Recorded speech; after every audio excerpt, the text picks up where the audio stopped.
you must have met hundreds and thousands of leaders, but today it's a unique day.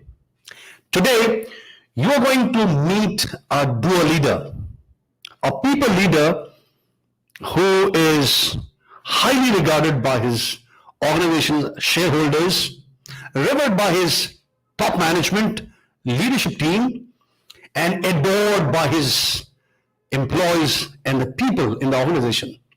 At Bostonica, we believe in unleashing your potentials.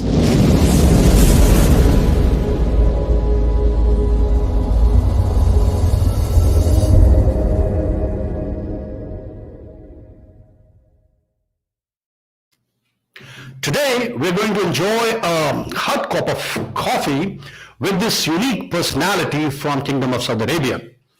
And of course, he's poised to become the next big chief human resource officer or a chief people officer in due course of time.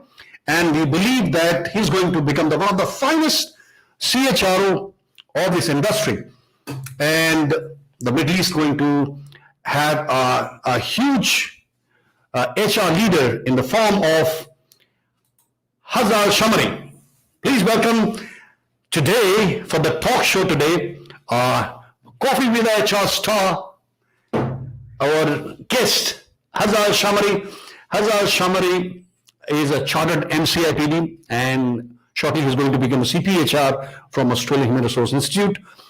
And he is the HR Director of Flow Consortium, one of a very complex organization which is bringing revolution in the rail and a metro communication and transportation in Saudi Arabia. So please welcome Hazza AlShammari, and now let's hear from Hazza. Give us some glimpse about your career, that how you did this beautiful things. How did you manage this, your career? How did you get this Chartered MCIPD, and how your journey has been so far? Sandeep, thank you very much for that introduction. It's very rare that someone gets me to blush, but I believe you managed to do so. So congratulations, you're one of the few. But thank you very much for this invitation. It's a pleasure being on here.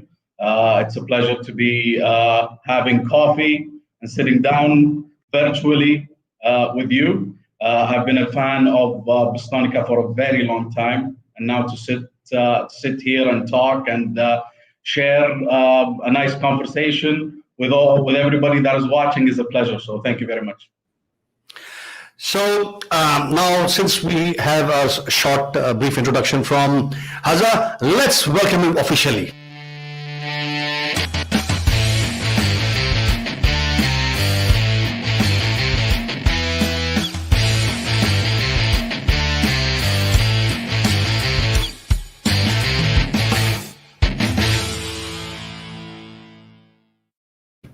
Welcome back.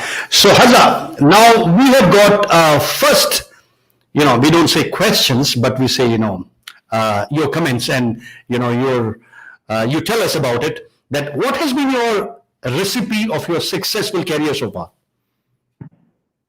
Well, that's a very interesting question, Sandeep. I mean, when you put it that way, I'm a big fan of recipes, right? So when you put it that way, I'm going to answer it a little bit different from the usual answer that I always give.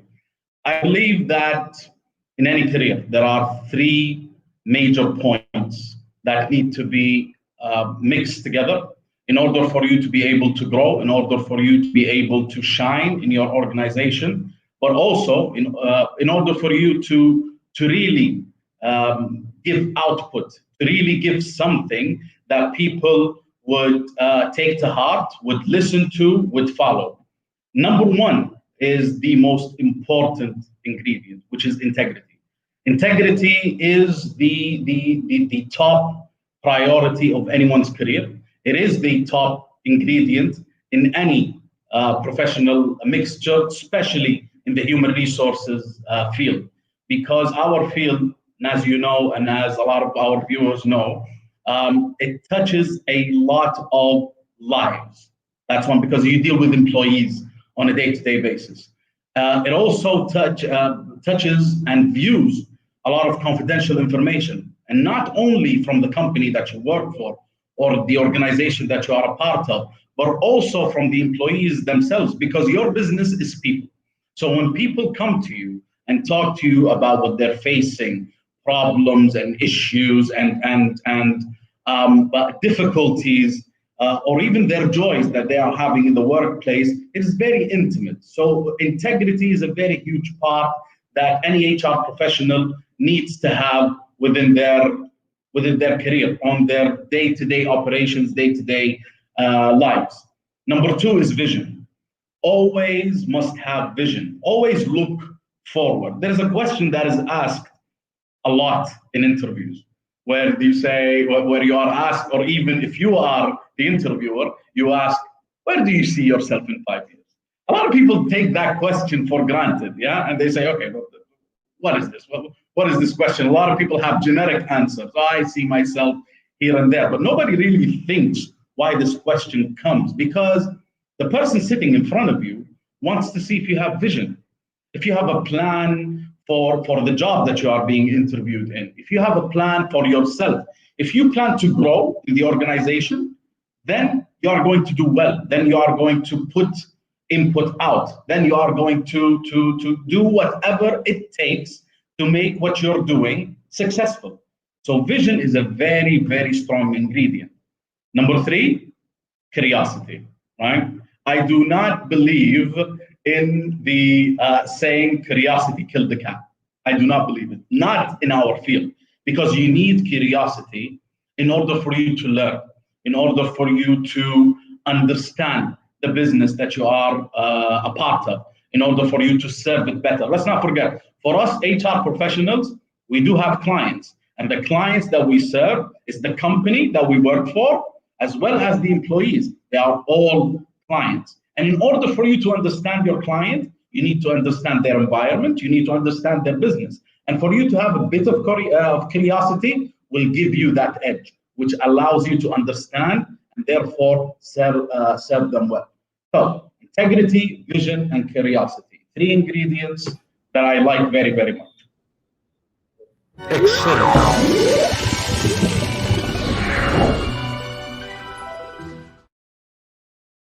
Now, since we know we say coffee with the HR star, so since coffee, we enjoy coffee being brewed just now, and we enjoy the freshness in the coffee, and you bring a lot of freshness in your career, and we have seen it, and I know from the feedback, and I've heard a lot about people in Saudi Arabia that you bring a lot of freshness in your career, freshness in your job, freshness in your responsibility in a different from the different sides, from the people, from the management, from the from your shareholders. Tell us about how you keep your profile so fresh. Sandeep, it is three simple letters: FUN, fun. People forget about making their jobs fun. It is basically enjoying what you do. And a lot of people get lost in that. A lot of people forget about making what they do on a day-to-day basis enjoyable. Not only for them, for you, it's very, very important. You need to make your job enjoyable for you, but you also need to make it enjoyable for the people that work for you and for the people that work with you. Because the more fun that you have doing your job, the more creativity you will output. The more buy-in you will have to your ideas. The more passion you will generate for what you do on a day-to-day basis. But on top of that, more support. Whether they are the people that are working with you that you see on a day-to-day basis, whether they are your clients, whether they are your employees, your subordinates, the people that work for you. When you make what you do enjoyable, it is endless. It is limitless what you can achieve.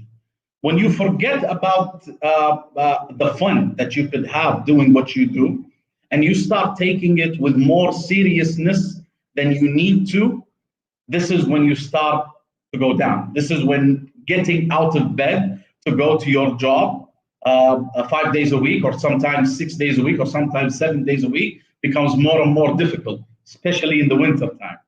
But when you are going to visit some friends that you have a very good time with, don't you get excited? You get up earlier, you change your clothes, you look nice, you look fresh, and then you head out to your friends. What if that is the case with your job? What if you find the keys to make your job enjoyable, discover it, and then implement it, and then start doing it on a day-to-day basis? There is a saying that I've heard recently. I've heard it way back, but I've heard recently from a friend. He's saying, go to your job as if you're going on a romantic date, right? Look good, look fresh, get excited, and then hit the road and go do what you need to do. So finding the keys to making what you do enjoyable is something that will make every day fresh for you.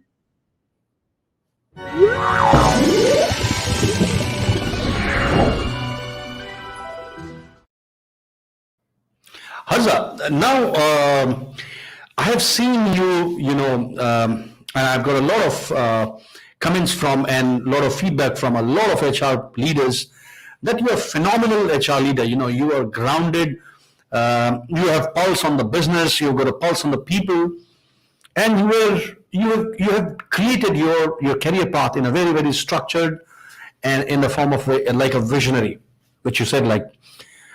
Now, recently you have taken a Chartered MCIPD, and congratulations for that, for being awarded Chartered MCIPD and CPHR now. My question is, so far, you are going perfectly, your career was awesome, you're heading towards, and you got HR directorship, and still you have gone for a chartered membership, professional accreditation. You have not gone for SHRM, you have not gone for HRCI, you have not gone for ATD. So tell us something about, what was, is there some reason behind it, or it was purposely you crafted that, or did you go for in a planned manner? Well, before I answer that question, let me ask you something. Is there a difference between boys and men? Yeah, of course it is. There you go. So to me, Chartered MCIPD or Chartered CIPD in general is something that acknowledges your experience, right? Not a lot of certifications do that. I have respect for all certifications. Certifications are admirable. You should follow, you should obtain.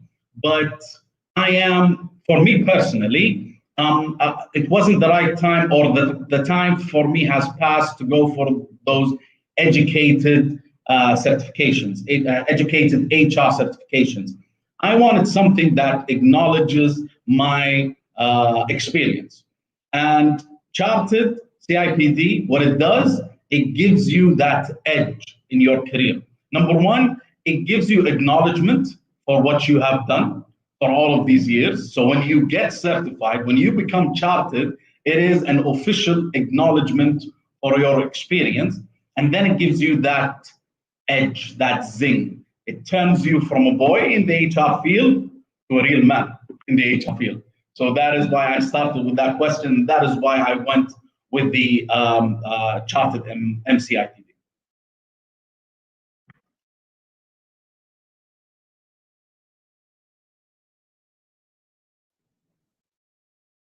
I like your, the statement of, the difference between boy and a man. And I think so because of this reason that a lot of people, we got a due respect for, certifications, all major certification all across the globe. But the reason of going for you is looks, very reasonable and logical. So next question.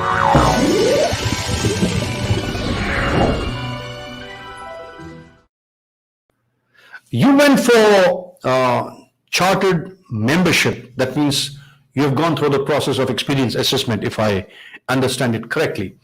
Why experience assessment? Why to go for a chartered membership professional certification? Why not the CIPD levels?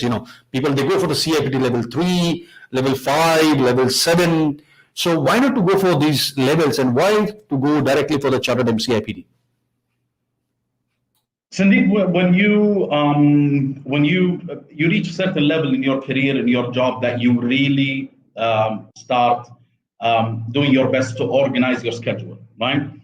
Between your job, your family, your friends, the responsibilities that you have. The levels of CIPD, they're great, but sometimes because of the load that you have, especially by your career, you are unable to attend these classes and attend these lectures and do all of these tests and all of that. I'm not telling anybody that you shouldn't do it. If you do have the time to do it, then go ahead, please, by all means, do it. And then when you reach level 7, go for the chartered after that.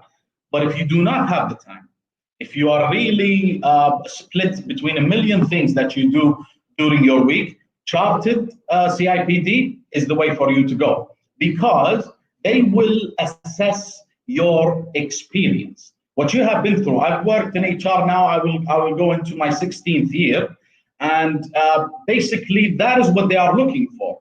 That is what chartered member is looking for to see, or chartered fellow even, to see if you have the right experience to become a member of CIPD. So you don't really need to schedule classes. You don't really need to attend at certain times. You do it based on your own schedule. You submit. Yes, there are deadlines, but to do that, you have a lot of time to write and to review and to read and to submit. Whenever you have an hour or a half an hour now is not possible, half an hour free in your office, do it. You're at home, your family is busy doing something else, you can do it. You are not linked by timelines, only the deadlines that you have to submit. So if you are very, very busy, go for the chartered CIPD. It will give you the chance to obtain what you need to obtain. And I agree with you completely. Now, Hazza, Chartered MCIPD, and in today's time, nobody has got this much time, and if whether senior people like you, people who have got experience more than 10 years, to go and attend the classes for 1 year, 1.5 year, and to submit assignments, read the books, and then go for examination, and then if you are lucky, if you clear it, you get a diploma, or if you don't, you just get an attendance certificate. So it doesn't make sense. I think so. That's very logical what you have done to get this chartered membership. Great professional accreditation. Next question.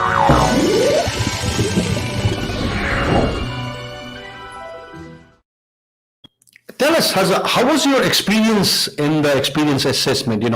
Was it just like a normal experience assessment? You went, somebody assessed you. Was there some learning involved? Did you get some report? Did you get some insight? Tell us about it. How was your experience? Well, let me start with the end, right? The last assessment was a 4-hour call that Wow. basically keep talking and talking and talking and talking. Imagine giving a presentation at work for half an hour or an hour. When you went, your mouth is dry, and you've exhausted a lot of power. So imagine presenting yourself and trying to convince a world-renowned expert that your experience in HR is worthy of becoming a chartered member or a chartered fellow of CIPD, and speaking about that for 4 hours. That's the end. Now, going through the process, I will not say that the process is easy at all. There's a lot of writing, there's a lot of reading, there's a lot of learning to do. And I have to say that you need guidance in order to make it even easier for you. I was lucky enough, to work with you guys, Bustanica, on helping me and guiding me to get the chartered member CIPD. So that guidance made it easier. Look at this, look at that, understand this, understand that.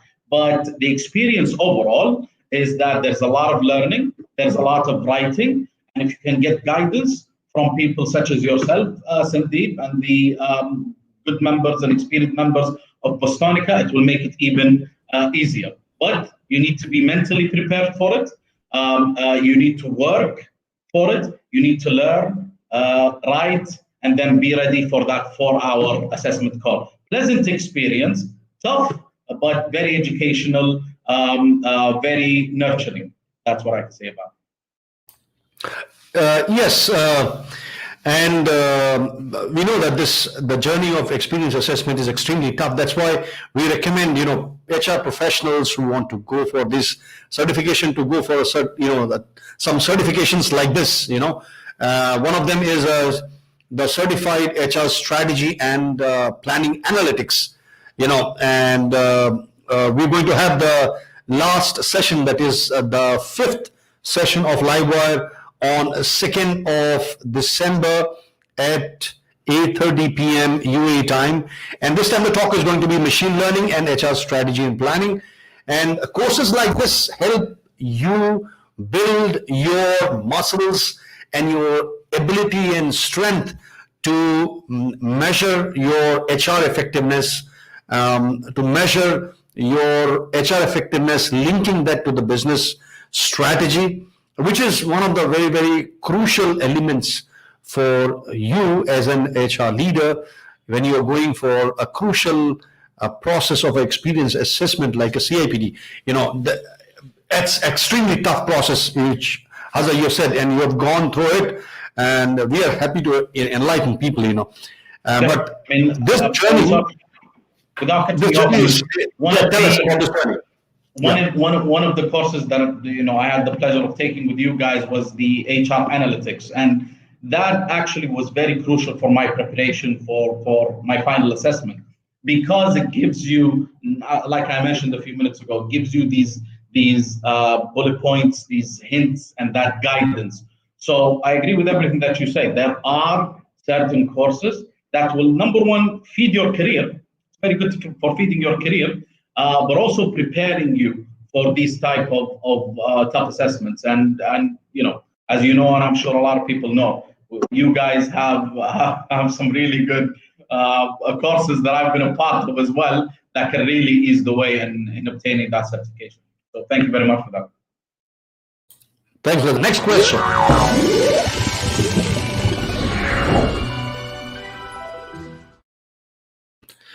Hazza, you have gone through this process of experience assessment.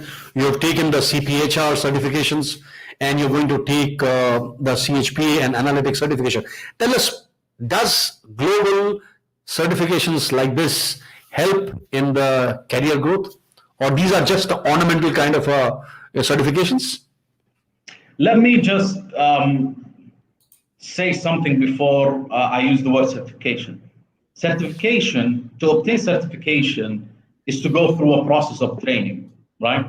And training is always required. And I will tell you, early on in my career, I did not believe in that point. I remember that there was a job interview that I wanted to go to. And in that interview, I was doing really, really great. Sandeep, you can tell when you're doing good in an interview. And I was doing good in that interview and the interview was the CEO of that company. Until the CEO asked me something. He said, in your CV, I don't see any training courses. So how did you learn what you know? And I said, well, I taught myself. It was my experience. And to be honest, my answer, and I was true at that point by answering that question that way, but I could see him being turned off by it, right? Because yes, experience will give you what you need, but you also need education. Nobody can deny that education is required. And all of these, because it gives you points, and it gives you knowledge and windows to things that you think you know, but you don't know at all. I remember that one time I was sitting with my father, and my father started asking me questions about something he read about HR, and I couldn't answer because he was being very, let's say, scientific. It was very technical questions, very HR technical questions I had no idea about. And at that point in my career, I was 6 years in. I'm supposed to know, but I didn't know. And that, opened that and the interview, because they came almost in the same timeline, opened my mind saying that certifications are required. So to answer your questions, at all, they are not just a piece of paper that you hang on the wall, these global certifications. They are something that will feed your knowledge, feed your brain, they will expand your career, and most of all, they look very good on a CV. So yeah, they are important. Excellent.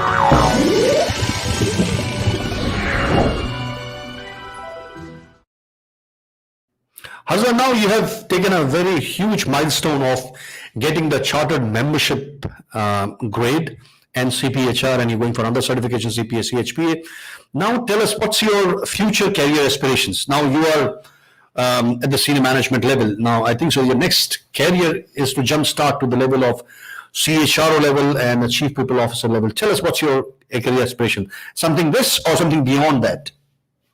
Well, HR will always be the core of my career. It will always be what I inspire and aspire to remain in and to grow in. But to go a little bit in depth into your question, during my career, on the side of my job, I have done some consultancy to some friends that own companies and run organizations. And that, I found that brings me joy because I see what HR consultancy can do to a company. A company can be, because they lack what I would call HR intelligence. They lack it in their organization. You can see that their organization is making money, but they can make more money. And internally, they are all over the place, right? And when HR starts to fix itself within the organization, you can see it come together. You can see it start to streamline. You can see the harmony start to get into that workplace, and you can see more output and more outcome come. So what I aspire really is to create an HR, let's say, organization that is centered around helping companies be more successful, helping companies be more organized, helping companies understand the value of HR. So HR will always be the core, but instead of keeping it in one organization and then moving to another organization, throughout the years, I want to create an organization that could serve multiple organizations, especially Saudi companies, since I am a Saudi and I need to give back to my country, especially Saudi companies, to help them grow, to help them understand employment, to help them know how to make their employees happy by making their company happy. So this is really my aspiration, to be my own HR consultancy firm. Now, do I want to become a CEO of an organization? Absolutely. Can I do both? Why not? Let's see. So there are a lot of aspirations. And just like I mentioned a few minutes ago, vision. It's all about vision. But HR will always be the core of my aspiration. Thanks, Hazza. We have seen the trend now that the HR, if they have a strong business acumen, strong analytics acumen, they are also given the opportunity to lead their organization as the future CEOs. So would you see that as you progress from your current role to become the chief HR, and then you see a potential to become the CEO of an organization? Because, HR, if you have the strong financial understanding, business understanding, analytics understanding, and if you've got a pulse of people, then you have a perfect recipe of success. Sandeep, you're absolutely right. And I'll tell you a little bit of a secret. In order for you to go down that path and to grow and grow and grow and grow, you need to understand the business, right? Why can a finance manager, for example, become a CFO of an organization and then become a CEO? And you see a lot of CFOs move across and become CEOs because their job gives them a window to look at the business, to understand it. You don't need to be technically perfect in order to run an organization. You just need to understand the business. And who's better to understand the business than human resources professionals? When you are sitting in an organization as an HR professional, the first thing you need to do is understand the business, understand your client, understand how the business runs, how the company makes money, what are the difficulties, who are the competitors, where do you lose people to, right? Where do you lose money to? As soon as you start to understand that and you start being knowledgeable more and more and more about it, you start going up the ladder because you are people savvy and you understand the people and the people trust you because of your job if you do it correctly. You understand the business, you become a business partner. And this is a very crucial part in HR these days, to become an HR business partner.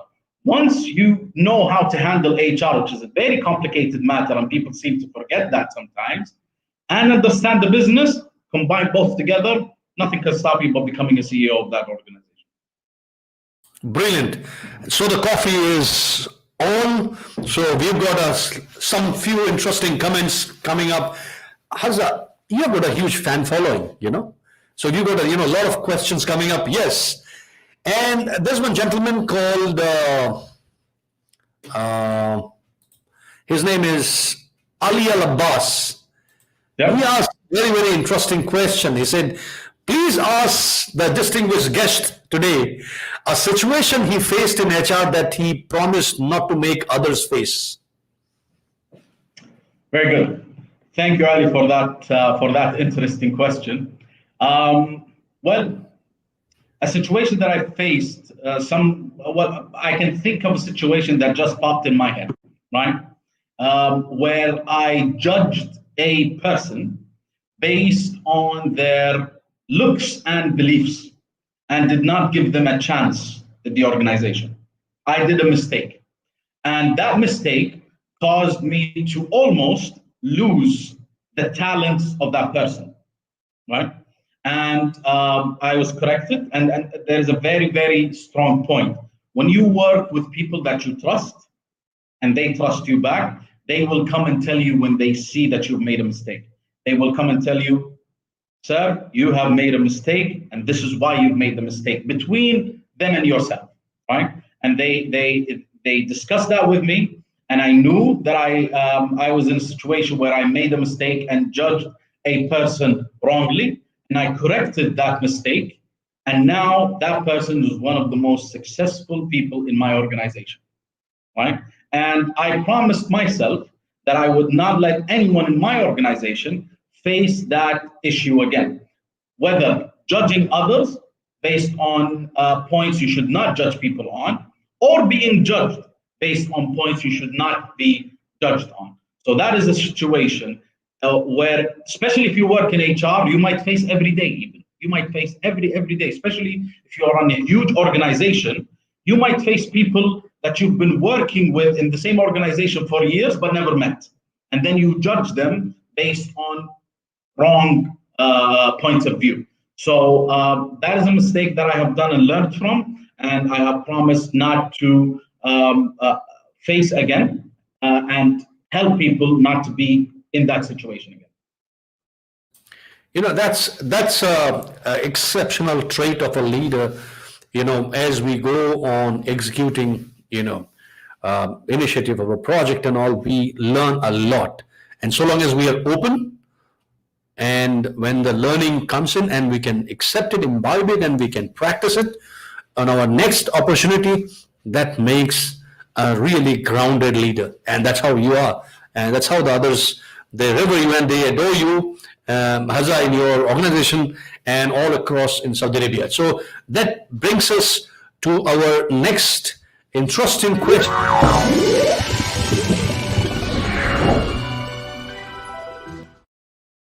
You know, this question is asked many a times, and I may not be the first person to ask this question, that why business understanding, I'm saying again, why this business understanding is as important as the global HR certification?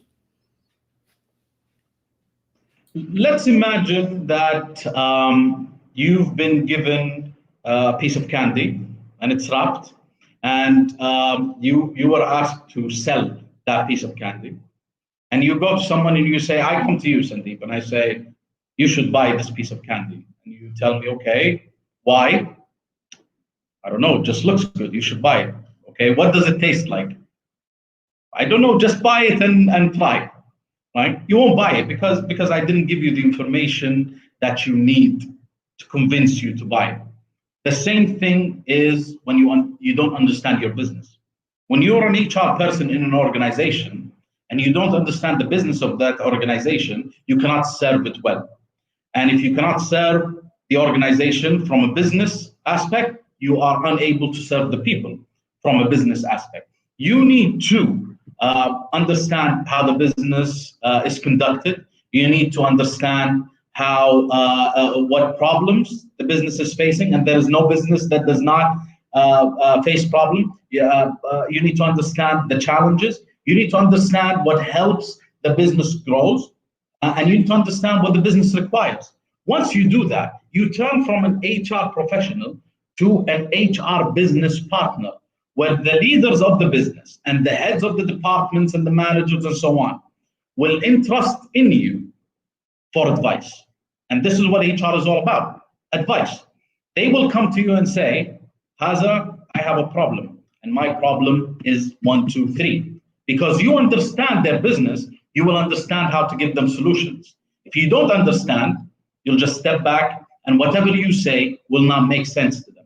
Let me give an example of an HR professional or someone that was just hired as an HR manager in an organization. And then the CEO or the general manager of that organization asks that HR professional or that new HR manager to create a policy, right? And you create a policy that does not fit at all the business module of that organization. Will it work? No, it will create chaos. Policy is supposed to control, it will do the exact opposite and create chaos. But if you take your time and understand the business and sit down with the leaders and ask questions with it, which I am sure they will be happy to answer, because you're not their competitor, you're not a threat to them, you are someone that is here, and you come and say, I am here to help you and to serve you, they will answer it. Once you understand that, you will start creating, you will start becoming innovative, and you will start helping the business. Certifications are great. It will give you the basics and the ideas and the knowledge you need to go and start filling your brain and yourself with what you need from the business, and then transforming that information to HR analytics and then giving it back to the business, basically return of investment. You invest in learning the business, and the return is that you will serve it much, much better. So become an HR business partner by understanding the business, and you will start growing. Brilliant. Hazza, there are a lot of people out there, whom I meet, in different conferences, seminars, in talk shows. And the question is, I've seen, some, especially the young generation HR, they keep on shifting jobs quite frequently. That's one part. Second part is a lot of, question about is, how do I start? How do I start building my, the knowledge about the business? Where to start? Do I start reading on, internet? Do you start reading on, going for a meeting? So what's your advice to this young leaders, and also for the people, who are at the mid leadership level, or the manager level or senior manager level, how this would strengthen, this key ingredient that is understanding of the business. And also, I request you, just give us some, your anecdotes, some story in your career that how it could, motivate others, and it could provide some insight to others, to take this lead, to become this wholesome HR who are driven by the organization business, rather than, the typical HR interventions. Patience is key, Sandeep. We as HR professionals need to have a lot of patience. Why? because we have a lot of understanding to do and a lot of learning to do. I was fortunate enough in my career to be part of senior management of several companies at a very young age. Right?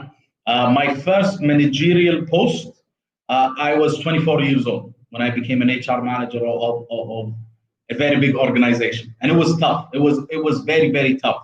And part of why it was tough was my age, because I went into meetings with guys that were 40, 45 years old.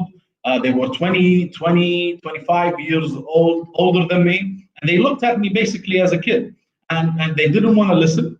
They didn't want to interact. But when I was patient and I was sitting back and listening and listening and listening, even to conversations and things that I didn't like, but I had the voice of my father in my brain always, that always the same advice: shut up and listen. Shut up and listen. When you listen and you don't talk a lot, you just listen, people will start seeing this guy is listening. This guy is taking notes.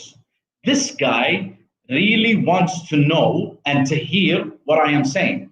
And then you take all of that information back, and then you start to study it and analyze it. And then you go back to those people that did all the talking, and you start giving them ideas and solutions from an HR point of view. You will be taken seriously. In order for you to listen and to understand, you need patience. In order for you to get knowledge about the organization that you are in, you need patience. Knowledge does not come in 1 year. When you're in a company and you've stayed in for 1 year, believe me, you will not understand that company, the level that you need to understand it. And then comes another company that offers you a little bit more money, and you start and you bounce to that company, or even gives you a better position. Let me tell you something. When I was offered that role of HR manager, I jumped to it and I wasn't ready, and I almost failed. But I was lucky enough to have someone grab me and say, "Okay, I will teach you how to do it." If I didn't, because I wasn't ready, I would have failed, because I jumped into something that I wasn't ready for. So people need to, especially the very young generation that are starting now, you need to understand your knowledge, you need to understand your limitations, and you need to have patience, and you need to listen and understand and learn before you start taking the next step. So the key for everyone that is starting their career: be patient, understand, and listen. Brilliant. Hazza, one more thing is that, these brilliant breed of new generation of HR leaders who are hungry, who want to grow, and there is a void sometimes. And I think so this void can be bridged by the senior leaders. So there is for these young peoples who are aspiring to become the new or the future CHROs, it would be a good idea for them to latch on to somebody senior enough in their career profile, in the maturity level, in the career ahead, to, follow them like a coach or request them to be their mentor. Because you need, in today's world, where there are a lot of confusion, chaos, a lot of instability, and which you rightly said, patience is very difficult to get in today's world, and to invest your time and effort to develop yourself. And it will be a good idea, to latch on to, people like you, other senior HR leaders are there who are extremely business focused, business savvy, to connect to them and to seek their advice, to suggest, to recommend, to see that how they are building up their career. So I think so there's a space where the senior leaders can mentor or coach these young, aspiring young leaders. What do you say? Well, let me tell you something. I was working for a company called McDermott a few years back, right? And when I came in, they told me about their vicious finance manager. And they told me that the word that he loves most was the word no. Whatever request you give to that person will say no. And I learned immediately that that person, that finance manager, was in that organization for 43 years. He worked in the same organization. Who would know more about an organization than somebody that was there for 43 years? So the first thing I did was go to him and ask him questions. The first thing I did, a gentleman was 65 years old. Here comes this 29 something into his office, newly hired HR manager. And I told him, I was honest. I need to learn from you. They told me you've been here for 43 years. And the guy just took me under his wing, just because I was honest, right?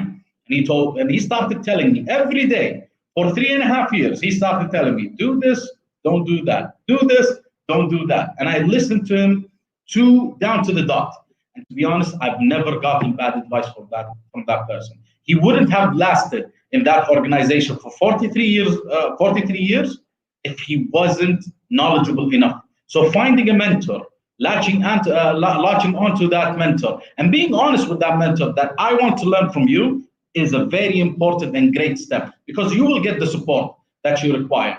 And sometimes people get that, let's say that antsy, they start feeling bigger than what they really are and say, no, I'm not going to someone and showing them that I am vulnerable and I don't understand. There is absolutely no shame in that. When you go to someone and you say, I need your help, right? When you go to someone and be honest and ask for help, they will give it to you willingly. And then you will have someone to support you when your decisions or whatever you want to do is not accepted by others. You have a party that have taught you and have mentored you that is willing to support you. So finding that mentor within the organization and approaching that mentor is a strong key for success.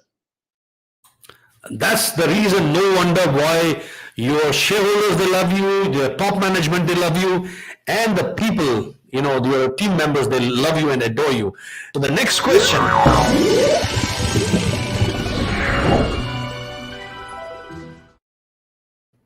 Hazza, what's your advice for the future HR leaders? It's a repeat question, but what's your real advice to them? 3 things. Number 1, understand the business. Number 2, talk and listen to the people of the organization from bottom up. Go down from every levels of the organization. Talk, have conversations. Number 3, keep everything documented. People forget about that, right? People forget about keeping notes and communicating via email and sticking to promises and all of that. Keep everything documented so you remember what you promised, you remember what was asked from you. I am a person that is very, very forgetful. And my family are always telling me, we don't know how you go on with your life. How do you have the career that you have while you're being so forgetful, right? But I think my wife tells me this on a daily basis. But because I keep everything at work, I keep everything organized, noted down, calendarized, and documented, I am able to remember, and I am able to go back to the people that want something from me, and I am able to go back to the people that I want something from. So also documentation and documenting everything that you do, taking notes is a very strong key to grow and to understand business. Thank you, Hazza. There is one very interesting comment that has come, and I don't know, you will agree with it or disagree with it. It says that listening comes from the culture of the organization. It's not a mere personal skill. What do you say? Well, I don't agree or disagree, right? The culture who creates the culture of the organization? It's the people, right? So if you go into an organization and you find out that that organization does not have the culture of listening, why not break the pattern? Why not add to the culture? Why not start to listen and reap the benefits of listening and grow? And then people will see that you are starting to grow because you're listening. And the culture of listening will start being created by one person. and then the culture changes. So yes and no at the same time. Sometimes a company doesn't have that culture, and you just be part of it and move along. And sometimes you decide to introduce something to that culture and shift it and change it.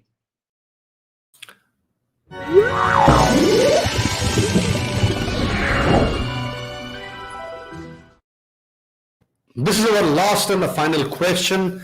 What are the future skills that you feel that people champions should master? And the second is, tell us about your feedback about you have seen people taking certifications, skill training from Bostanica, and how was your experience on it? Sure. Let me start by the first part of the question. What are the skills that people champions need to make sure that they have? Number one is something that we hear about a lot, and we hear people say a lot: people skills. They need to have people skills. When you are in HR, your business is the people, so you need to have people skills. What are people skills? It is basically the ability to listen and give advice. It is the ability to support. It is the ability to make people feel welcome and supported. So people skills are something that is very, very important. Number two is presentation skills, because when you are part of the HR organization, especially when you are in management roles, you will need to present a lot of ideas. And sometimes you might have a great idea. You might have an initiative that can benefit the business greatly, but because you are unable to communicate it and you are unable to present it in the right way, because you lack these presentation skills, your initiatives get shut down and you don't have the buy-in of senior management. So presentation skills are very, very important. You do not grow into a senior position in HR without having the basic skills or the technical skills of HR. That's why I will not go through them. But when you reach a certain point, immediately you need to advance yourself in people skills, and you need to advance yourself in presentation skills. These are two skills that are very much required in any people champion, especially HR leaders. Your second part of the question, when it comes to, and correct me if I'm wrong, when it comes to, you asked about obtaining certifications through Bostanica, taking these courses through Bostanica. And I have to say, and with all due honesty, Sandeep, when I started working with you guys, and especially when I started telling colleagues and friends about what you guys have to offer, number one, it's been a joy. Number two, it's been very, very helpful. Just like I mentioned, no matter how senior you get, no matter how much experience you get, you still need guidance, you still need training. Training never stops. And you always need to have the right partner for you as an individual and for your organization when it comes to development and training. And I could say with all due honesty, Bostanica has been great from the get-go. I highly recommend it for any senior managerial individuals that would like to improve themselves and that would like to develop, to get in touch and to find out what you guys have to offer. And I would also encourage, whether you are in HR or not in HR, because you guys, I remember we talked about finance for non-financial managers, we talked about other courses, PMP and so on. So I would recommend that people get in touch, people find what you guys have. What I like about you guys, and to be honest, is that you do not treat your clients as only clients. You treat them as part of the family. I remember when I was going through my CIPD certification, the calls that I got on a daily basis from you saying, did you do that? How is everything? How are you feeling? Are you ready? So really, mentorship is part of what you guys offer, and I highly recommend. So thank you for what you have offered me in the past, and thank you for what you will be offering me in the future. Hazza, thank you so much. Tell us about some of the, the very interesting skills which are needed for the HR in the near future. Like, HR analytics, analytical skills, then machine learning, which is coming up, artificial intelligence, which is running up. And how do you see that HR should prepare themselves now? Because if they don't prepare now, they're going to miss the bus again. Look, HR, a big part of HR is firefighting, right? A big part of an HR career is suddenly you're in an organization, a problem arises, and they come to you as the HR of that organization and say, help us to solve this, help us to put that fire out. And if you don't have anything in hand, you're not going to blow with your breath on the fire and turn it out. You need tools, right? You need tools to help you turn that fire. But also, you need tools to build new things and to be innovative. And if we go into your guys' website or even your LinkedIn page and find out these courses that you guys have been offering, especially these courses that are coming up very, very soon, these are the tools that HR professionals need in order to firefight and to build. Even if there are no fires, you're expected to become innovative. Without HR analytics, for example, how will you analyze the data of your organization to come up with innovation and innovative ideas to put in new, let's say, initiatives that will help the business? You need to understand. So these types of courses, HR analytics, machines, all of that is really, really required to give you the tools that you need to serve your organization the way that an HR professional should serve her or his organization.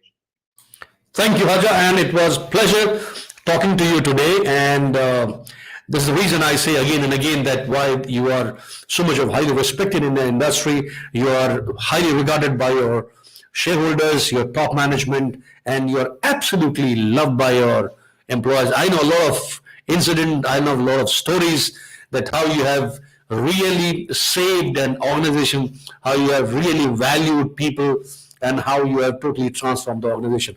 We wish you all the best of luck to you in your future endeavors. And we know that for you, the roadmap is very, very clear for you to become the Chief HR Officer and the Chief People Officer in due course of time, which is going to be very, very nearby, which I know that the way you are going and is going to be very, very soon.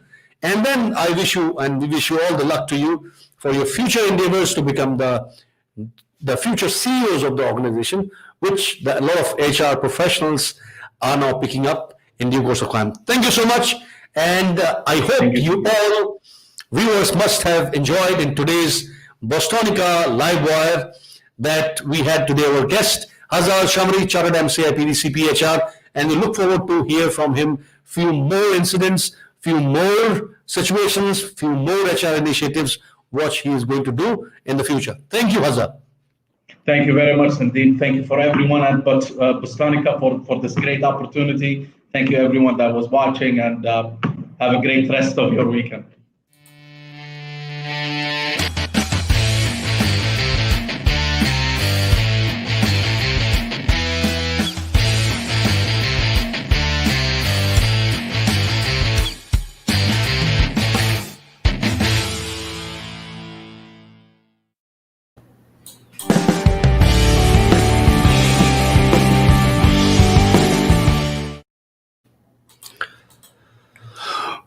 We will see in the due course of time, you will see another live wire which is going to come up from the Spain chapter of GSHCM, and we will have a next live wire shortly on 2nd of December, which is going to be for CHPA for the machine learning part of the CHPA. So see you then in the next week.